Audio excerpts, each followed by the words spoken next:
Hello friends, welcome to infinity academy. मी आहे मैत्री आणि या व्हिडिओत तुम्ही पाहणार आहात 7th स्टँडर्डचा प्रॅक्टिस सेट नंबर 42. या आधीचे आणि नंतरचे सुद्धा मी अपलोड केलेले आहेत. त्याच्या लिंक्स तुम्हाला डिस्क्रिप्शन बॉक्समध्ये मिळून जातील. तसंच तुमच्या अदर सब्जेक्टचे सुद्धा व्हिडिओ अपलोड केले, ते सुद्धा तुम्ही चेक करू शकता. चला तर मग या प्रॅक्टिस सेटला सुरुवात करूया. तर यामध्ये तुम्हाला सर्कल रिगार्डिंग काही क्वेश्चन्स विचारलेले आहेत. तर फर्स्ट क्वेश्चन बघूया आपण. आपल्याला कंप्लीट द टेबल बिलो हा जो टेबल दिलाय तो कंप्लीट करायला सांगितलाय. मग टेबलमध्ये काय काय दिलेलं आहे? रेडियस दिली आहे, डायमीटर आणि सरकम्फरन्स. काही क्वेश्चनमध्ये काही गोष्टी दिल्या आहेत, ऑदर काढायच्या आहेत. कळालंय तुम्हाला? मग बेसिक आपण सर्कलमध्ये काय होतं ते बघूया. तर सर्कल ज्या वेळेला कुठलाही सर्कल जर आपण घेतला तर त्याच्या सेंटरचा जो पॉइंट असतो त्याला आपण म्हणतो सेंटर पॉइंट. कळालंय तुम्हाला? मग या सेंटर पॉइंट मधनं जी लाईन असते, ठीक आहे, हे जे बाहेरचा जो एरिया आहे सर्कलचा त्यापर्यंतचं जे डिस्टन्स आहे त्याला आपण आर म्हणजे रेडियस म्हणतो. ठीक आहे. आणि कुठल्याही दोन सर्कम्फरन्सवरच्या पॉइंट पासनं दुसऱ्या सर्कम्फरन्सवरचा पॉइंट, पण ती कुठून सेंटर पॉइंट मधून जाणारी जर लाईन असेल तर तिला आपण म्हणतो डायमीटर. कळालंय तुम्हाला? तसंच जर सर्कलचा हा जो बाहेरचा एरिया आहे, ठीक आहे, जर समजा आपण एखादा थ्रेड घेतला, एक दोरा घेतला आणि तो जर गोल करून आपण एखाद्या बांगडीच्या आजूबाजूने ठेवला आणि त्या दोऱ्याला जर आपण स्केलवर मोजलं तर ते जे अंतर येतं त्याला आपण म्हणतो सर्कम्फरन्स. काय म्हणतो? सर्कम्फरन्स. क्लिअर आहे? मग हे सर्कम्फरन्स, डायमीटर आणि रेडियस आपल्याला दिलेले आहे काढण्यासाठी. ठीक आहे. तर या फर्स्ट क्वेश्चन मधला आपण फर्स्ट बघूया. 7 सेंटीमीटर काय दिलंय आपल्याला? आर दिलेली आहे, रेडियस दिलेली आहे. मग डायमीटर किंवा सर्कम्फरन्स काढण्यासाठी फॉर्म्युला आहे. फॉर्म्युला कसा? डी जर काढायचं, समजा डायमीटर आपल्याला काढायचं आहे, बघा डायमीटर आणि सर्कम्फरन्स काय असं आपल्याला विचारलंय. मग डी जर काढायचा असेल तर डीचा फॉर्म्युला आहे 2r. बघा मगाशीच सांगितलं मी, सर्कल असेल, रेडियस ही असते सेंटर पॉइंट पासून सर्कम्फरन्सचं डिस्टन्स. मग अजून एक जर आपण रेडियस घेतली तर हे दोन रेडियस मिळून काय बनतायत? एक पूर्ण डायमीटर बनतोय ना, म्हणून 2r हा फॉर्म्युला आहे. 2r मिळून एक डायमीटर तयार होतो. कळालंय? हा फर्स्ट फॉर्म्युला आहे आपला, d is equal to 2r. ठीक आहे. मग d काढण्यासाठी काय करणार? 2 मल्टिप्लाय बाय r काय आहे? 7. 2 7 आर 14 सेंटीमीटर. म्हणजे आपला डी काय आलेला आहे? D equal to 14 centimetre. ठीक आहे. क्लिअर आहे? नेक्स्ट आपल्याला सी काढायचा आहे. सर्कम्फरन्सचा फॉर्म्युला काय आहे? सी इक्वल टू 2 पाय आर. ठीक आहे. किंवा C is equals to pi D. ठीक आहे. हा सुद्धा फॉर्म्युला आहे. जर तुम्हाला आर माहित असेल तर तुम्ही हा फॉर्म्युला यूज करू शकता आणि जर तुम्हाला डी माहित असेल तर तुम्ही हा यूज करू शकता. ठीक आहे. मग आता आपण डी माहिती आपल्याला, सरळ सेकंड फॉर्म्युला यूज करू. C is equal to pi D. ठीक आहे. डी काय आपला? 14. मग सी पायची व्हॅल्यू काय असते? 22/7 मल्टिप्लाय बाय काय घेणार आपण? 14. ठीक आहे. मग आता हे एकमेकांना काय डिवाइड, म्हणून 7 1 जार 7 2 जार 14. मग सी काय आला? 22 मल्टिप्लाय बाय 2 44 सेंटीमीटर. ठीक आहे. काय आला आपला? 44 सेंटीमीटर. कळलंय तुम्हाला? इझी होता. तसंच आपल्याला नेक्स्ट काढायचं. सेकंड बघा आपल्याला काय दिलेलं आहे. सेकंड मध्ये आपल्याला डी दिलेला आहे. ठीक आहे.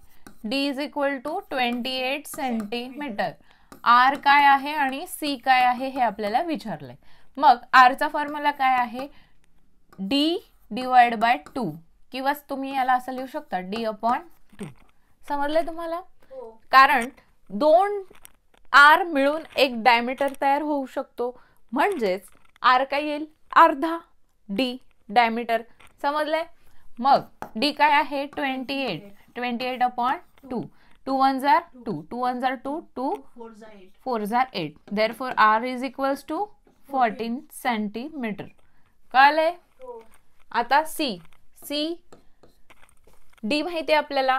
मग सीचा फॉर्म्युला काय? Pi D. C is equal to पायची value 22/7 multiply by D is 28 centimetre. ठीक 7 1 जार 7 4 जार 28. ठीक आहे. C equal to 22 multiply by 4. ठीक आहे. मग therefore C is equals to 80 centimetre. बघा आन्सरला छान बॉक्स करत चला. समजलंय. थर्ड क्वेश्चन बघा. थर्ड मध्ये आपल्याला C दिलेला आहे. C is equal to 616 centimetre. D equal to what and R equal to what. आता D काढण्यासाठी पहिले C चा फॉर्म्युला काय आहे, पाय D. मग काय करणार आपण, C माहिती आपल्याला 616, पाय 22/7. D माहिती आहे का, नाही, काढायचंय. हा इकडे वरती मल्टिप्लाय, खाली काय होऊन जाईल, डिवाइड. 616 divide by 22. हा इथे डिवाइड आहे, इक्वल टू च्या इकडे येताना काय होईल, मल्टिप्लाय. कळालंय. आता बघा हा इवन आहे, इथे हा इवन आहे. 2 ने करणार, 2 1 जार 2 1 जार. ठीक आहे. 2 3 जा 6. आता इथे 1 आहे, भाग जाईल का, नाही, म्हणून 0 घेणार. मग 16 2 8 जार 16. आता 11 ने आपण डिवाइड करूया याला. 11 1 जार 11 2 जार 22. किती उरले, 8 88. 11 8 जा 88. 28 आणि 7 यांचं काय करणार आपण, मल्टिप्लिकेशन, म्हणजे D ची व्हॅल्यू येणार. D इक्वल टू काय येणार, 28 मल्टिप्लाय बाय 7. 7 8 जा 56. कॅरी 5. 7 2 जार 14 प्लस 5 19. ठीक आहे. D काय आला, 196 सेंटीमीटर. आता याच्यावरनं आपल्याला R काढता येतो. तर R चा फॉर्म्युला काय आहे, D/2. Therefore R is equal to 196/2. 2 1 जार 2 9 जार 18. एक उरला, 2 8 जार 16. Therefore R is equal to 98 centimetre. ठीक आहे. आपल्याला R आणि D हे दोघंही विचारलेले होते, ते निघाले. समजले तुम्हाला. नेक्स्ट बघा. आता इथे आपल्याला C दिलेला आहे 72.6 सेंटीमीटर. पॉइंट आलाय म्हणून घाबरायचं नाही, जस्ट कॅल्क्युलेशन करत जायचं आपल्याला. ठीक आहे. C इक्वल टू पाय D. ठीक आहे. मग काय करणार, C काय आहे, 72.6 इक्वल टू पाय 72/7 आणि D. ठीक आहे. आता हे इकडे हा मल्टिप्लाय, इकडे त्यांना डिवाइड, आणि हा इथे डिवाइड, इकडे काय होईल, मल्टिप्लाय, इक्वल टू D. कळाले. हा इवन आहे, हा इवन आहे. 2 ने करणार, 2 1 जार 2 1 जार 2 3 जा 6. एक उरला, 2 6 जार 12. ठीक आहे. मग आता काय करणार, पॉइंट देणार, आणि 2 3 जार 6. आता 11 ने 11 1 जार 11 3 जार 33. 3 उरले, पॉइंट देणार. 11 3 जार 33. काय उरलेला आहे, 33 multiply by 7 equal to D. 3.3. ठीक आहे. 7 into 3 21. कॅरी 2. 7 3 जार 21 प्लस 2 23. एका डिजिट नंतर पॉइंट आहे, म्हणून इथे आपण एका डिजिट नंतर, एका डिजिटच्या अगोदर पॉइंट देणार. कळले तुम्हाला. Therefore D is equals to 23.1 centimetre. आता आपल्याला काढायचं आहे R. D वरनं आपल्याला R काढता येतो. R equal to D/2. ठीक आहे. मग काय करणार, R इक्वल टू 23.1/2. आता याला 2 ने डिवाइड करणार. 2 1 जार 2 1 जार 2 1 जार, एक उरला, पॉइंट घ्यायचा आहे. 11 आहे, तर 2 5 जार 10. परत एक उरणार, 0 घेणार, 2 5 जार 10. कळलंय तुम्हाला. म्हणजे R इक्वल टू काय येणार, 11.55 सेंटीमीटर. D आणि R निघाले. क्लिअर आहे. तर हा फर्स्ट क्वेश्चनचा चार्ट होता. आता आपण सेकंड क्वेश्चन पाहत आहोत. If the circumference of circle is 176 centimetre, find its radius. ठीक आहे. सर्कम्फरन्स दिलेला आहे C equal to 176 centimetre. Find radius म्हणजे काय, R इक्वल टू व्हॉट. आपल्याला माहिती आहे C चा दुसरा फॉर्म्युला काय, 2 पाय R. ठीक आहे, मग C ची व्हॅल्यू काय, 176 equal to 2 multiply by 22/7 multiply by R. आता बघा हा इथे मल्टिप्लाय, इकडे काय होऊन जाईल, डिवाइड. 176 divide by 2. हा इथे मल्टिप्लाय, इकडे पण डिवाइडला येईल. हा इथे डिवाइड, इकडे मल्टिप्लायला येईल, इक्वल टू R. ठीक आहे, इवन आहे, 2 ने डिवाइड करणार, 2 1 जार 2, 2 8 जार 16, 2 8 जार 16, 11 2 जार 22, 11 8 जार 88, 2 1 जार 2 4 जार 8. काय उरले वरती 4 आणि 7. मग R equal to 4 multiply by 7 काय येतात ते 28 सेंटीमीटर. मग तुम्ही लिहिणार end statement, therefore radius is 28 centimeters. कळले. नेक्स्ट क्वेश्चन बघा. The radius of circular garden is 56 meter. What would it cost to put a 4 round fence around this garden at a rate of 40 rupees per meter? बघा एक circular garden आहे. ठीक आहे, circular garden आहे, त्याच्या आजूबाजूला आपल्याला फेन्स कुंपण घालायचंय. मग त्यासाठी किती राऊंड घ्यायला लावलंय त्यांनी, 4 राऊंडचं. ठीक आहे, असे 4 राऊंडचं कुंपण घालायचंय. मग त्यांनी काय दिलंय, पहिले आपल्याला रेडियस दिलेली आहे. त्या गार्डनची रेडियस किती आहे, 56 मीटर. ठीक आहे, म्हणजे आपल्याला R दिलेला आहे 56 मीटर. राऊंड काढायचंय. बघा तुम्हाला कंपाऊंड किंवा फेन्स किंवा वायरिंग करायला असे कुठलेही क्वेश्चन आले सर्कल रिगार्डिंग, तर त्यावेळेला आपल्याला सर्कम्फरन्स घ्यायचंय. तुम्हाला मी अगोदरच सांगितलं, बांगडीच्या आजूबाजूला जर थ्रेड लावला तो मोजायचा असेल तर त्याचं माप म्हणजे सर्कम्फरन्स असतं. म्हणजे ह्या कंपाऊंडचं माप पण काय येणार, सर्कम्फरन्स. म्हणून आपण इथे C काढायचा आहे पहिले. ठीक आहे, C काढून त्याला काय करणार, मल्टिप्लाय बाय 4 करणार, कारण 4 वेळा त्या वायरिंग घ्यायचे. समजलंय तुम्हाला. मग नंतर काय विचारलंय की एका मीटरची कॉस्ट जर 40 रुपीज आहे, 1 मीटर जर 40 रुपीज आहे, टोटल किती खर्च लागणार हे विचारलंय. मग जो पण सर्कम्फरन्स येईल त्याला 4 ने मल्टिप्लाय करणार, जे आन्सर येईल त्याला काय करणार आपण 40 ने मल्टिप्लाय करणार, म्हणजे टोटल खर्च किती लागलाय तो निघणार. समजलंय.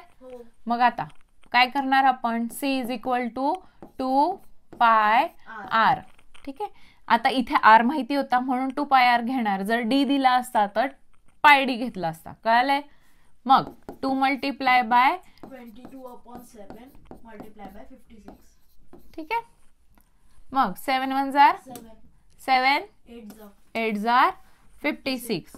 मग आता वरच्यांचं multiplication, 2 multiply by 22 multiply by 8. मग काय करणार, 44 मल्टिप्लाय बाय 8. 8 4 जा 32, कॅरी 8 4 जा 32 प्लस 3 35 मीटर. एवढं काय सर्कम्फरन्स. काय आलंय, आपल्याला रेडियस मीटर मध्ये दिली आहे त्यामुळे सर्कम्फरन्स पण आपण मीटर मध्येच घेणार. ठीक आहे, आता हा झाला एक राऊंड. असे 4 आहेत म्हणून आपण काय करणार, 352 मल्टिप्लाय बाय 4.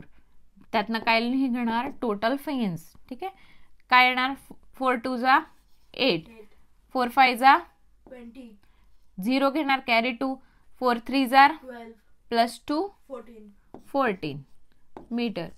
मग ही काय झाली, टोटल फेन्स. ठीक आहे, म्हणजे ही टोटल फेन्स झाली, एवढी लागणार आहे. पण त्यांनी क्वेश्चन काय विचारलाय, पैसे किती लागणार.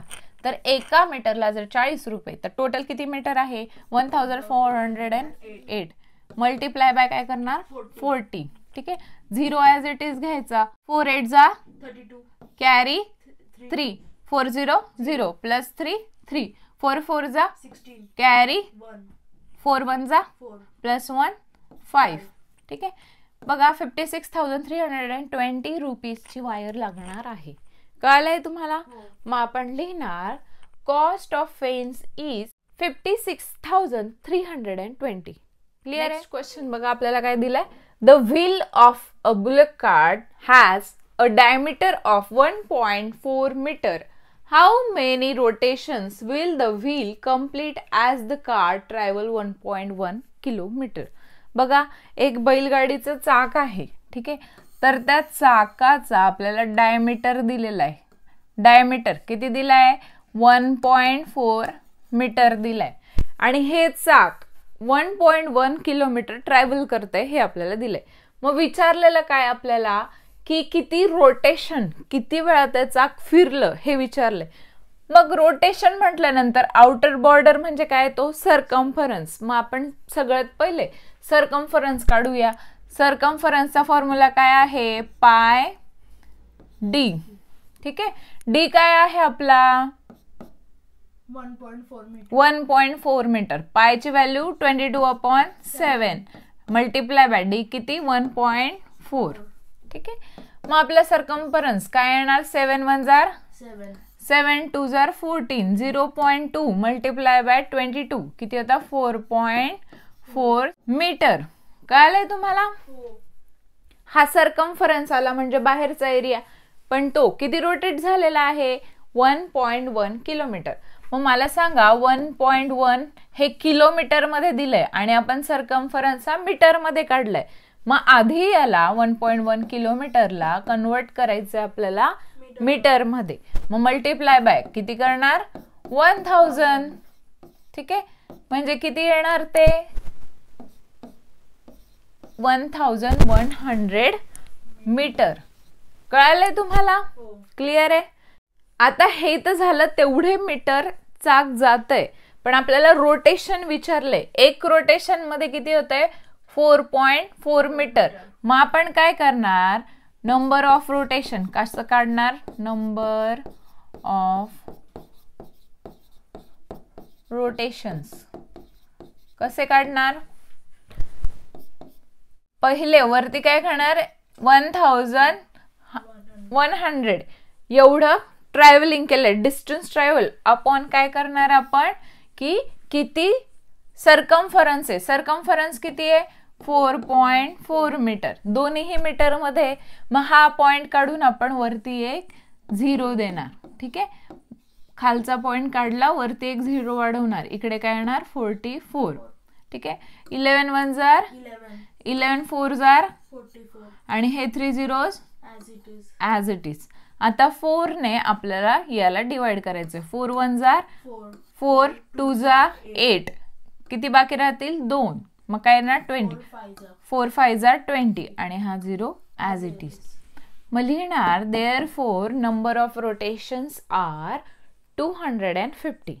क्लिअर आहे तुम्हाला? तर हा होता आपला प्रॅक्टिस सेट नंबर 42. अशाच काही व्हिडिओसाठी चॅनलला सबस्क्राईब करा आणि तुमच्या फ्रेंड्ससोबत नक्की शेअर करा. व्हिडिओला लाईक करायला विसरू नका. थँक्यू.